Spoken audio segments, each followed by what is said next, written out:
Boa noite, gente. Boa noite, Dani. Boa noite, Nicole. Boa noite, galera. Muito feliz de estar aqui essa noite aqui no podcast, né, de músicas, então pode continuar.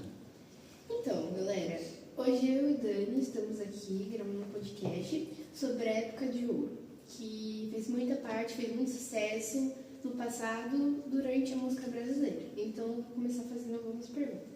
O que é considerada a época de ouro da música brasileira? Então, a época de ouro, né, da música brasileira ficou muito marcante, né, nas épocas de 1930 até 1970, com a presença das variações de música samba, bossa nova, MPB, onde pequenos artistas viraram grandes artistas em um tempo curto. Por exemplo, Chico Buarque, que era muito desconhecido naquela época, ficou conhecido pelas suas músicas, né? Outros artistas também ficaram muito famosos e, consequentemente, levando isso para outros países estrangeiros, da Oriente Médio, enfim, entre outros. Certo. Vamos para a segunda pergunta. Como nós sabemos, as músicas, além de artista, elas têm os gêneros musicais, tipo sertanejo, como você disse, samba, entre outros gêneros. Você poderia nos falar qual foi os principais gêneros musicais que surgiram durante essa época? Sim, posso falar assim. O samba, o jazz, a bossa nova, né? Que a bossa nova surgiu um pouquinho depois dessa evolução da música brasileira, surgiu em 1950. Existem vários tipos, né? Mas principalmente o samba foi focalizado nessa época. O samba, né, que é uma cultura indígena, viu, né, Nicole? Cultura indígena. Então, pessoas negras, né, faziam parte dessa tipo comunhão de dança, do samba, né? A cultura do Brasil é samba, pode ver no carnaval. É muito marcante essa presença, então, também do jazz. Nós podemos ver a bossa nova, do próprio MPB, né, que tem suas músicas. Então, vários tipos de músicas e, consequentemente, o samba ficou mais evoluído, assim, naquela época, entre 1930 e 1970. Certo, concordo contigo. Qual foi os principais artistas que mais fizeram sucesso durante essa época? Eu vou citar um nome, como eu falei anteriormente, né? Chico Buarque foi um dos principais nomes que teve nessa revolução, né, da música brasileira, por causa que as músicas dele, além de ser impactantes, também impactavam o nosso povo com a ditadura dele, né? Eu não sei se você vai perguntar depois, fazer uma pergunta para mim sobre a ditadura, mas eu até vou adiantando essa pergunta, se você queria fazer para mim ou não. Chico Buarque, uma das suas músicas, né, Apesar de Você, fala muito sobre a ditadura do Brasil, dos países, estados, assim, que é até um trecho dela que é apesar de você, amanhã ser um outro dia. Então, esse apesar, outro dia, assim, cria uma certa expectativa para o povo brasileiro e os povos estrangeiros também, que amanhã pode ser um outro dia, amanhã pode ser algo novo no nosso mundo, algo ruim, algo bom. Você que amanhã nós vamos estar vivos, né? Então nós temos uma certa expectativa, né? Por exemplo, o Getúlio Vargas, né? Foi muito criticado, né? Então essas pessoas que viviam nessa época, né, como chamada Lélia Vargas, tinha muita esperança que no amanhã seria melhor. Sim, como nós sabemos, a música brasileira foi profundamente influenciada pelos contextos políticos. Você poderia nos falar um pouquinho como que isso influenciou durante esse período? Como eu falei, tipo Chico Buarque, né?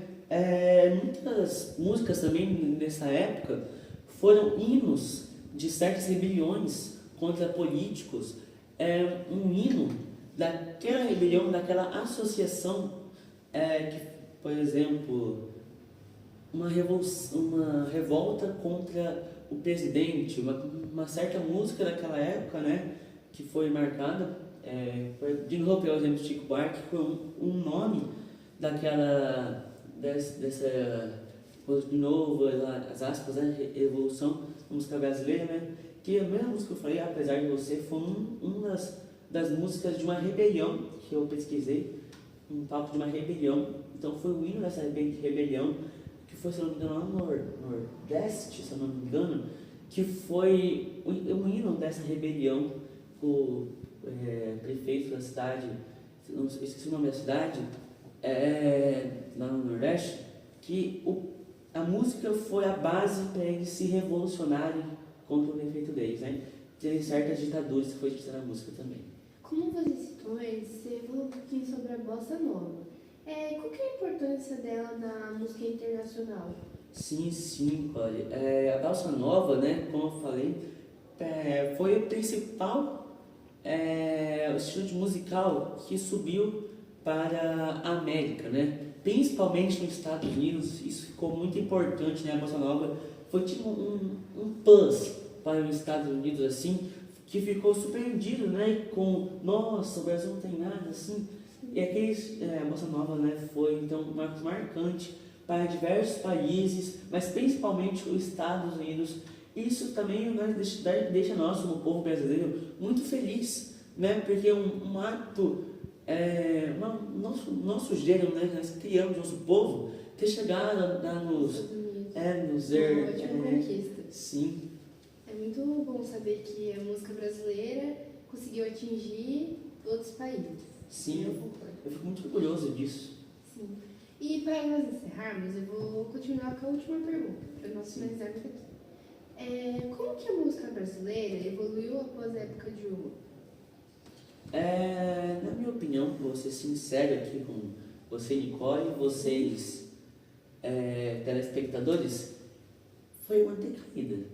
Sim. Uma decaída total, né, com o surgimento do funk, do rock, né? Que eu acho que as pessoas hoje em dia desvalorizou a arte brasileira, né? Nossa cultura. Nossa cultura desvalorizou bastante, né? Esse funk, infelizmente, saiu com a nossa cultura. E muitas pessoas, né? Agora vou para um ato mais religioso. Muitas pessoas da igreja mesmo estão se perdendo por causa do funk. E isso me deixa um pouco triste com o avanço do Brasil. Sim. Porque, por outro exemplo aqui, Mamonas, não sei se você, Nicole, você telespectador viu, Mamonas foi um ápice do ano de 1999, que aquilo sim podia ser um tipo de música, né? Mas agora o Brasil está completamente perdido, né? MC Kevin, MC sei lá o que, MC sei lá o que, um desgosto, é raiva do nosso país. Falando um monte de coisa desnecessária, algo Sim. que era tipo uma cultura, que falava de amor, paz, Sim. ver o que aconteceu, se tornou agora bem. Sim. Dá muito desgosto. Pra mim, o que sobreviveu mesmo foi o Gustavo Lima e o Henrique Juliano, né? Pra mim, isso é a única coisa que sobreviveu de bom do nosso Brasil. Enfim, eu gosto bastante mesmo, mas graças a esse funk, muitas pessoas tomando um rumo de ser LGBTs, né? Concordo. Nem sei o que isso significa, só sei que é LGBT, pessoas trans, se não me engano, deles, né? Sim. Então, isso seria um dos motivos da sociedade estar se perdendo no mundo. É o fim da picada. É o fim da picada. Muito obrigada, gente, por ter assistido esse podcast.